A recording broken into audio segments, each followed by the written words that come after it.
Hello దోస్తులు, veg and non veg unlimited buffet start అయిపోయిందండి. ఎక్కడ అనుకుంటారా? మన బెంగళూరులో. సో ఏమేమి ఐటమ్స్, ఎక్కడికి వెళ్ళాలి, ఎలా వెళ్ళాలి అని అన్నీ చెప్పేస్తాను. నాన్ వెజ్ బఫెట్లో మనకి chicken kebab, chicken chilli, liver fry, fish fry, egg 65 biryani అన్నీ అవైలబుల్ ఉన్నాయి. అంతేకాకుండా నాన్ ఇష్టపడే వాళ్ళ కోసం నాన్ ఆర్ బటర్ నాన్ అన్నీ ఉన్నాయి.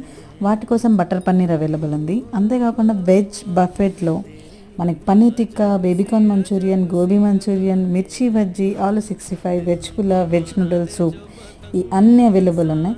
ఇంకా అంతేకాకుండా డెజర్ట్ ఖచ్చితంగా తినాలనిపిస్తుంది ఎన్ని తింటే. సో కస్టర్డ్ డెజర్ట్ ఉంది, పాయసం ఉంది, చెర్రీస్ ఇవన్నీ అవైలబుల్లో ఉన్నాయి. సో వెళ్ళే ముందు బుకింగ్ చేసుకొని వెళ్ళండి అండ్ ఇచ్చిన టైం ప్రకారం అనేది రీచ్ అవ్వండి. మీకు సీట్స్ అనేది అవైలబుల్ ఉంటాయి. సో ఇంకా ఏమైనా ఇన్ఫర్మేషన్ కావాలి కంప్లీట్గా అంటే ఫుల్ వీడియో కూడా అవైలబుల్ ఉంది. సో షేర్ చేయడం మర్చిపోకండి. టాటా, బాయ్ బాయ్.